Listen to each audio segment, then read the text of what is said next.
నమస్కారం గురుగారు. ఓం శ్రీ మహాగణాధిపతయే నమః. గురుగారు జ్యేష్ఠాదేవి అంటూ ఉంటారు కదా! దేవి అని అయితే అనుకుంటున్నాం కానీ, ఆవిడని వెల్కమ్ చేయాలంటే చాలా భయం అసలు. అవునమ్మా. చాలా రకరకాలుగా చెప్తూ ఉంటారు. అసలు ఆవిడెవరు? ఎందుకు మనకి నెగెటివ్ పవర్సే ఇస్తూ ఉంటారు? ఆవిడని గుర్తించడం ఎలా? ఆవిడని తప్పించుకోవడం ఎలా? తప్పకుండా అమ్మా. జ్యేష్ఠాదేవి దరిద్రదేవిగా ఆవికి గుర్తింపు. హ్మ్. ఆవిడ ఎవరు, ఆవిడ ఎలా ఉంటారు, ఆవిడ ఎందుకు ఉంటారు అనేటువంటి విషయం మనం తెలుసుకోవాలంటే సముద్ర మథనం చిలికారు. చిలికినప్పుడు ఎన్నో రకాల సంపదలతో పాటు లక్ష్మీ అమ్మవారు కూడా అందులో నుంచే హ్మ్. రావటం జరిగింది. హ్మ్. ఈ సంపదలన్నీ కూడా గురుగారు. దేవతలు తీసేసుకున్నారు. లక్ష్మీ అమ్మవారిని విష్ణుమూర్తి వారికి ఇచ్చేసి వెళ్ళిపోయారు. హ్మ్. ఆ లక్ష్మీ అమ్మవారిని విష్ణుమూర్తి వారు వివాహం చేసుకోవాలి అనుకున్నారు. హ్మ్. అనుకున్నప్పుడు అమ్మవారు ఏముంటుందంటే, స్వామి నాకు ఒక అక్క ఉన్నది జ్యేష్ఠాదేవి, ఆవిడికి వివాహం కాకుండా నేను వివాహం చేసుకోవడం ధర్మం కాదు కదా అనగానే సమ్మతించి ఉద్దాలక మహాముని ఆయనకి జ్యేష్ఠాదేవిని ఇచ్చి వివాహం చేస్తారు. ఫస్ట్ ఆఫ్ ఆల్ ఇక్కడి వరకు ఆ జ్యేష్ఠాదేవి ఎలా ఉంటుంది అని అంటే, స్థూల రూపం అంటే చాలా లావుగా ఉంటుంది ఆవిడ. ఓకే. రక్త నేత్రం, ఎర్రటి కనులు, కఠిన గాత్రం, ఆవిడ గొంతు విన్నారంటే భయపడి పారిపోతుంటారు అక్కడి నుంచి. వికార రూపం, ఇవన్నీ కలిపి ఉంటుంది. తర్వాత ఈ జుట్టు అనేటువంటిది కూడా కఠినంగా చాలా గట్టిగా అతుక్కుపోయినట్టుగా ఉంటూ ఉంటుంది. సరే, ఆవిడ్ని ఉద్దాలకుడికి ఇచ్చి వివాహం చేస్తారు. ఆ ఉద్దాలక మహాముని వాళ్ళ ఆశ్రమానికి తీసుకెళ్తారు. ఆ ఆశ్రమంలో నిరంతరము యజ్ఞయాగాది క్రతువులు, వేద ఘోష ఇవన్నీ విని ఆవిడ దుఃఖిస్తూ ఉంటుంది. చెప్తున్నాను, అదే చెప్తున్నా. ఆవిడ దుఃఖిస్తూ ఉంటుంది. ఎవరు? జ్యేష్ఠాదేవి. దుఃఖిస్తూ దుఃఖిస్తూ ఆయన దగ్గరికి వెళ్తుంది. నాధానంగానే చెప్పమ్మా అంటారు. ఆవిడంతే, నేను ఇక్కడ ఉండలేకపోతున్నా, నాకు యజ్ఞయాగాది క్రతువులు, వేదాలు, ఇతిహాసాలు ఇవన్నీ కూడా నాకు సరిపడవు, నేను ఇక్కడ ఉండలేను. ఎక్కడైతే కనుక ఆలు మొగలు సంతోషంగా మాట్లాడుతూ నవ్వుతూ ఉంటారో, ఎక్కడైతే కనుక పితృదేవతలకి పూజలు జరుగుతూ ఉంటాయో, పెద్దల్ని ఎక్కడైతే గౌరవిస్తూ ఉంటారో అక్కడ నేను ఉండలేను, నా వల్ల కాదు. మరి ఎక్కడుంటావమ్మా నువ్వు అంటే, నిత్యము ఏ ఇంట్లో అయితే దంపతులు కొట్లాడుకుంటూ ఉంటారో, ఏ ఇల్లు అయితే అపరిశుభ్రంగా ఉంటుందో, ఇంట్లో లేచి లేవంగానే మనం స్టవ్ ముట్టిచ్చేస్తుంటాం, ఇలాంటి పరిస్థితులు ఎక్కడైతే ఉంటాయో, శ్మశానాన్ని పోలినటువంటి ఇల్లు అంటే ఇంటి ముందు ముగ్గు లేకపోవడం, ఇది ఎక్కడైతే ఉంటుందో, ఎక్కడైతే కనుక చదువుకున్నటువంటి వ్యక్తుల్ని తిరస్కార భావంతో చూస్తుంటారో, అవమానాలు చేస్తూ ఉంటారో, మద్య మాంసాదులు ఎక్కడైతే పుష్కలంగా ఉంటాయో, అత్యాచారాలు కానీ ఇవన్నీ కూడా ఎక్కడైతే కనుక ఎక్కువ జరుగుతుంటాయో, అటువంటి చోట నేను చాలా సంతోషంగా ఉంటాను అని చెప్పి ఆవిడ చెబుతుంది. అప్పుడు ఆయన, సరే నీవు ఎక్కడైతే ఉంటాలో ఆ ప్లేస్ ఎక్కడైతే ఉందో నేను వెతుక్కొని వస్తా, మొత్తం వెళ్ళి ఆ వెతుక్కొని వచ్చేంత వరకు నువ్వు ఈ రావి చెట్టు దగ్గర ఉండు అని చెప్పి, అందుకని రావి చెట్టుకి శనివారం తప్ప ఇంకెప్పుడు దాని పరిసరాలకి వెళ్ళొద్దు అని చెప్పి అంటూ ఉంటారు. అవునా గురుగారు? కానీ రావి చెట్టు ప్రదక్షిణకి చాలా శనివారమే, ఓన్లీ శనివారం మాత్రమే రావి చెట్టుకు ప్రదక్షిణ చేయాలి. అది కూడా జ్యేష్ఠ నక్షత్రంతో కలిసి వస్తే అద్భుతం, యోగం అది. అంటే ఈ రావి చెట్టు దగ్గర నువ్వు ఉండని చెప్పి ఆయన వెళ్తాడు అనమాట. ఆవిడనే జ్యేష్ఠాదేవి, దరిద్రదేవి అంటారు. ఆవిడ ఎప్పుడైతే కనుక ఏ ఇంట్లో ఎవరైతే కొట్టుకుంటూ చికాకులుగా ఉంటుంటారో వారింటికి ఆవిడ పిలవకరలు వచ్చేసేస్తుంది. ఆవిడ మన ఇంట్లో ఉన్నది అంటానికి మూలం ఏమిటంటే, విపరీతమైన బద్ధకం మనిషికి, ఏ పని కాదు, ఊరికే చికాకు. అది భార్య మీద కావచ్చు, లేదంటే కొడుకు తండ్రి మీద కావచ్చు, తండ్రి కొడుకు మీద కావచ్చు, తల్లిదండ్రులు కావచ్చు, కొడుకు తల్లి మీద కావచ్చు. ఆ ఇల్లు ఎప్పుడూ కూడా ఒక మానసికంగా చెడిపోతుంది. ప్రతి క్షణం ఆ ఇంట్లో ఉండటం కన్నా బయటికి వెళ్తే చాలా హాయిగా ఉంటాం, బయట ఉన్న కాసేపు అనేటువంటి ఒక తెలియని ఒక కష్టకాలం అనేటువంటి ఆ ఇంట్లో గడుచుంటుంది. 24 గంటలు అదే పని.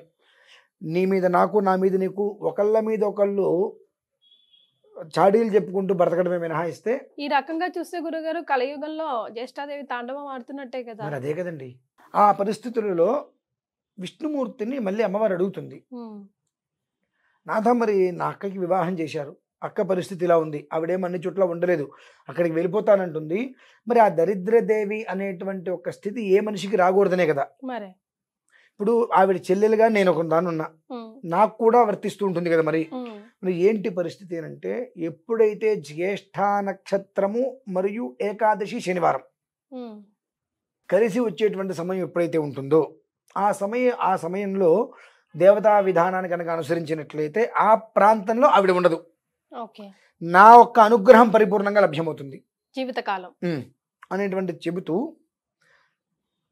ఆ రోజు నాడు ఎవరైతే జ్యేష్ఠాదేవికి సంబంధించిన విధానంలో లక్ష్మీ ఆరాధన చేస్తారో ఆ రోజుతోటి వాళ్ళకి లక్ష్మీ అనుగ్రహము అలాగే నా నుంచి పరిపూర్ణ అనుగ్రహం నేను సిద్ధింపజేస్తాను అంటూ, ఇది ఎప్పుడైతే ఈ ఏకాదశి జ్యేష్ఠ శనివారం అనేటువంటిది కలిసి వస్తుందో అది చాలా యోగకరమైంది అనేటువంటిదిగా విష్ణుమూర్తి వారి నుంచి చెప్పడం జరిగింది. అయితే నేను ఇప్పుడు ప్రతి ఒక్క మనిషికి చెప్పగలిగేది ఏంటంటే అమ్మా, చెప్పుకున్న విషయాన్ని దృష్టిలో ఉంచుకుంటే ప్రతి ఇంట్లో జ్యేష్ఠాదేవి ఉంది ఇప్పుడు ఉన్నట్టే. ఖచ్చితంగా మనం ఏం చేస్తున్నప్పటికీ కూడా చూడండి, ఇది అనవసరమైన విషయం ఒకటి చెప్తా. మనం ఒక దేవతారాధన చేయాలంటే ఒక గంట లేటుగా కూర్చుంటాం కాదండి, 8 గంటలకల్లా కూర్చోవాలండి ఇక్కడ అంటే 9 కూర్చుంటాను అష్టమా, ఒక అరగంట లేటుగా కూర్చుంటాం, పొద్దున్నే మెలుకు రాలేదు, రకరకాలుగా చెప్తాం. ఒక దేవాలయానికి వెళ్ళినప్పుడు లైన్లో ఒక క్రమబద్ధీకరణలో రండి అంటే పరిగెత్తేస్తాం, నేను ముందంటే నేను ముందు, నేను ముందంటే నేను ముందు అని. కానీ డిసెంబర్ 31 రాత్రి 9:30 ప్రాంతంలో అసలు మామూలుగా బయట జనాలు ఎలా ఉన్నారు, 9:30 10 అవుతుంది, జనాలు ఎలా ఉన్నారు ఏంటి అనేటువంటి విషయం కోసం అలా ఇంటి చుట్టూతా ఒక రౌండ్ వేసుకొని వస్తే చెప్పకూడదు. కానీ ఈ సమయంలో వైన్స్ బార్ షాపులు చాలా ఒక క్రమబద్ధీకరంగా క్యూ 31 రాత్రి అండి. బండి వేసుకుని చూస్తున్నా, అక్కడ కూర్చున్నా, అసలు ఏం చేస్తారా ఏంటి పరిస్థితులు, కొట్టుకుంటారా ఏంటా చూద్దామని అనుకున్నాం. మామూలుగా బండి వేసుకు చాపి చాలా క్రమబద్ధీకరంగా వెళ్ళి క్యూ వెనకాల నిలబడుతున్నాడు. ఒక నేనంటే నేను ముందుకు రావట్లేదండి, అన్నా జర చూడండి, ఎంత కమ్యూనికేషన్ అంటే నాకు అర్థమైంది. అంటే ఇష్టం జ్యేష్ఠదేవి అంటే అదే కదా మరి, మధ్య మాంసాలు ఎక్కడైతే పొంగుతాయో ఎక్కడ జ్యేష్ఠదేవి ఉంటుంది. ఆ జ్యేష్ఠాదేవి నిల్చునేటువంటి చోట ఎంత ఏ గుళ్ళో కూడా అంత జాగ్రత్తగా ఒక క్యూ లైన్లో నేను ముందు అనుకుంటూ సిఫార్సులు బట్టలు లేకుండా ఎవరు నేను చూడాల. కానీ అక్కడ మాత్రం జాగ్రత్తగా ఒకళ్ళు వెనకాల ఒకళ్ళు వెళ్తుంటే ఆహా ఇది కదా అని అనుకున్నా. మరి ఏమన్నా అంతకుమించి అంటే ఎందుకు ఆ మాట చెప్పాల్సి వచ్చిందంటే, భగవంతుడికి ఆరాధన చేయాలన్నా ఇంకోటి ఆరాధన చేయాలన్నా మనకు శ్రద్ధ ఉండదు. అనవసరమైనవి, ఉపయోగం లేనటువంటివి, నిరుపయోగమైనటువంటివి, అది శరీరానికి కావచ్చు కుటుంబానికి కానీ హాని జరిగేటువంటివి ఏవైతే కనుక మాదక పదార్థాలు ద్రవ్యాలు ఇవైతే ఉన్నాయో వాటిలో ఉండేటువంటి శ్రద్ధ అనేటువంటిది దేని మీద ఉండదు. అంటే అక్కడ ఏముంది, విపరీతంగా ఒక జ్యేష్ఠాదేవి యొక్క అనుగ్రహం మంచి ఉంది.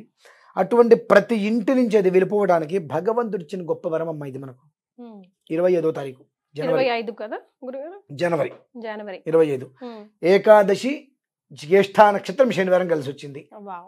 మరి విశేషంగా ఈ రోజున ఎలా ఉపయోగించుకోవాలి చెప్తానమ్మా. దానికి తోడు పుష్యమాసం, ఉత్తరాయణం.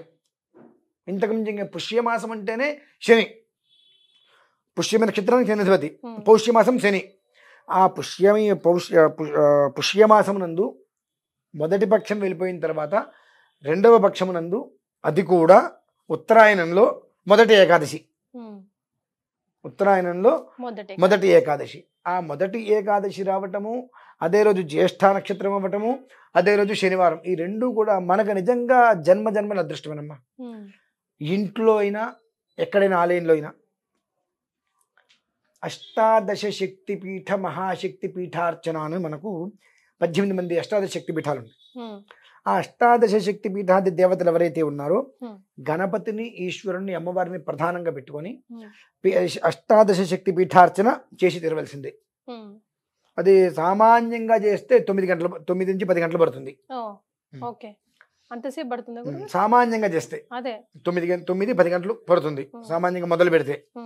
కాబట్టి ప్రతి ఇంట్లో చేయించుకోవటం, లేదా ప్రతి దేవాలయంలో అయినా సరే ఆ పీఠార్చన దానికి తగ్గ చేయించగలిగిన వాళ్ళు ఎవరైనా ఉన్నారంటే కనుక దానికి మనకి అయ్యప్పకి 18 మెట్లు వస్తాయి చూసారమ్మా. ఈ అయ్యప్పకి 18 మెట్లు ఏ రకంగా అయితే ఉంటే అమ్మవారికి 18 మెట్లు ఉంటాయి. అట్లా ఆ 18 మెట్లకి పైన గణపతిని, అమ్మవారిని, ఈశ్వరుని పెట్టి ఈ 18 మెట్ల మీద కూడా కలశ స్థాపన చేసుకోవచ్చు. జ్యోతి స్వరూపంగా మనం చేసుకొని దానికి విడివిడిగా అర్చన చేసుకుంటూ వెళ్ళాలమ్మా. ఒక్కొక్క మెట్టుకి ఇప్పుడు కలశం పెట్టామనుకోండి, ఏ కలశాధిదేవత కలశ లేదా జ్యోతి స్వరూపంగా పెడితే దానికి విడివిడిగా అర్చన చేసుకుంటూ వెళ్ళాలి. 18 ఇట్లకి అర్చన చేసుకుంటూ వెళ్ళాలంటే 9 గంటలు పడుతుంది.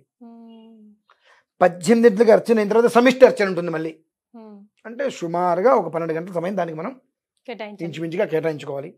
అది కనుక మనం నిర్వర్తించుకొని ఆ అమ్మవారి నుంచి వచ్చేటువంటి రక్షణ మనం తెచ్చుకోగలిగితే ఆ రోజు నాడు చేసేటువంటి ప్రక్రియ విష్ణుమూర్తి వారు ఎవరైతే వైకుంఠవాసి ఉన్నారో ఆయనకి చాలా ప్రీతికరం.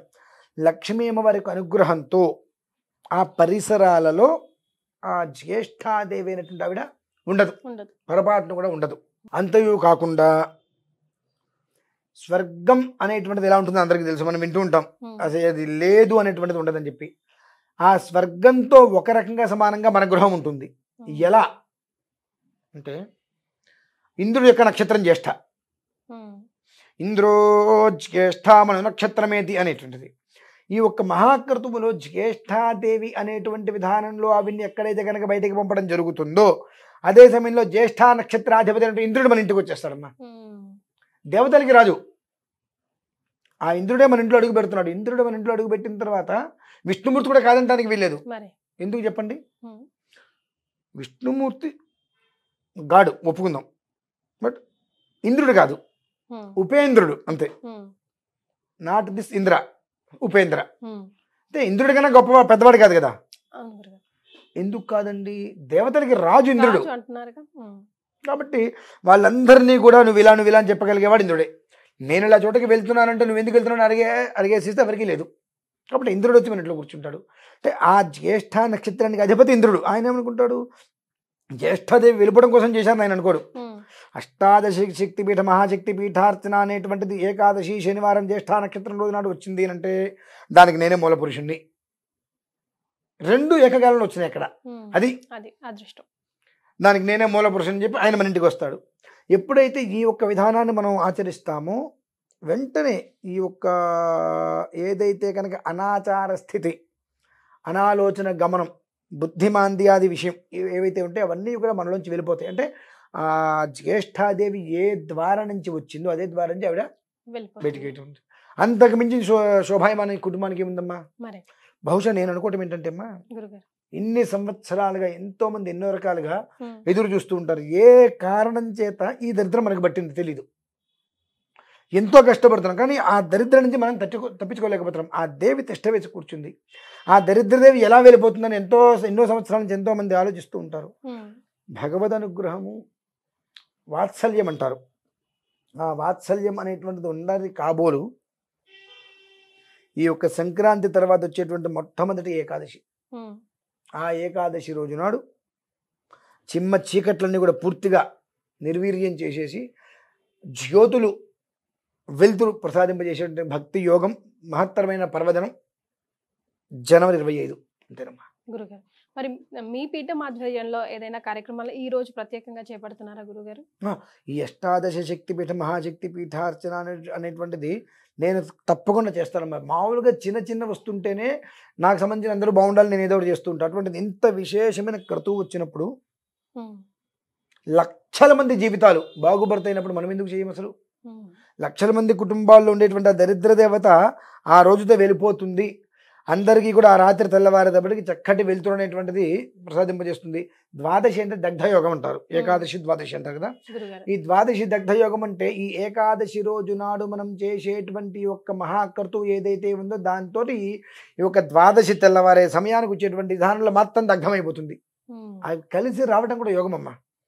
అందులో ద్వాదశి ఆదివారం, అది విశేషం. మళ్ళీ ఇలా ఎంతో కనీసం ఆ కొంత పుణ్యం చేసుకుంటే కానీ ఇటువంటివి మనం అందుకోలేము. అందుకున్న దాన్ని మనం సద్వినియోగం కూడా చేసుకోలేము. అటువంటి మహత్తరమైన విషయం కాబట్టి నేను అమ్మ మీ అందరికీ చెబుతున్నాను, ఖచ్చితంగా మీ ఇంట్లో లేదా దేవాలయంలో ఎక్కడైనా సరే ఆ 25వ తారీఖు రోజు నాడు అష్టాదశ శక్తిపీఠ మహాశక్తి పీఠార్చన అను మహావైదిక క్రతువుని ఖచ్చితంగా నిర్వర్తించుకోండి. మీకు ఒకవేళ బయట ఎక్కడ అవకాశం కనుక లేకపోయినట్లయితే కనుక మన భారతీయ శంకరపీఠం నుండి కూడా వచ్చి స్వహస్తాలతో చేసుకునే ప్రయత్నం చేసి ఆ రక్షణ కనుక తీసుకుని వెళ్ళినట్లయితే మరలా ఈ దరిద్రదేవి అనేటువంటిది, దరిద్రదేవి దుష్ట దృష్టి దోష దుఃఖ దుర్భరమహరం, ఈ దరిద్రదేవి అనేటువంటి ఒక దుష్ట దృష్టి అనేటువంటిది మన పరివాహక ప్రాంతాలలో ఎక్కడా లేకుండా కూడా క్షేమంగా ఉండటానికి సరియోగ మార్గము, చక్కటి పర్వదినం ప్రతి ఒక్కరూ కూడా సద్వినియోగం చేసుకోండి. ప్రత్యక్షంగా కానీ పరోక్షంగా కానీ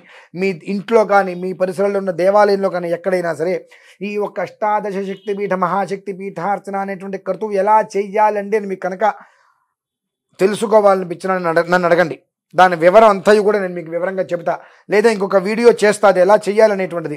ఆ వీడియో ద్వారా అయినా సరే మీరు తెలుసుకొని మీ ఇంట్లో అయినా సరే ఆ ఒక్క మహాకృతుని నిర్వర్తించుకోవటం వలన ఈ యొక్క దరిద్ర దేవతగా పేరుగాంచినటువంటి జ్యేష్ఠాదేవి, మనం ఎవరం కూడా వద్దు అనుకున్న జ్యేష్ఠాదేవి ఎప్పుడు 24/7 మన కోసం ఎదురు చూస్తూ ఉంటుంది. భూతద్దాలు పెట్టుకొని ఎవరు ఎట్లా ఉన్నారు, ఎవరు అమంగళంగా ఉన్నారు, ఎవరు అశుచిగా ఉన్నారు, ఎవరు శుభ్రత లేకుండా ఉన్నారు, ఎక్కడ అవమానాలు జరుగుతున్నాయి, ఎక్కడ అన్యాయాలు జరుగుతున్నాయి, ఎక్కడ ఏం జరుగుతుంది అనేటువంటి భూతద్దం పెట్టుకుని వెతుకుతూ అట్లా దూకేస్తుంటుంది. మనం పిలవక్కర్లా, ఆ వచ్చినవని జాగ్రత్తగా మనం సాగరంపేయాలి, మళ్ళీ రావద్దు తల్లి అని చెప్పి. ఆ విధానం మాత్రం ఖచ్చితంగా మర్చిపోకుండా అందరూ కూడా సద్వినియోగం చేసుకుంటారని కోరుకుంటున్నాను నేనమ్మా. ఎస్. సో గురుగారు చెప్పింది విన్నారు కదండి. గురుగారి ఆధ్వర్యంలో భారతీయ శంకరపీఠం వారు జనవరి 25న నిర్వహిస్తున్న ఈ మహత్తర కార్యక్రమంలో మీరు ఒకవేళ పాల్గొనాలనుకుంటే ప్రత్యక్షంగా అయినా పరోక్షంగా అయినా కింద స్క్రోల్ అవుతున్న నంబర్కి కాల్ చేయండి. చాలా సంతోషం గురుగారు, ధన్యవాదాలు.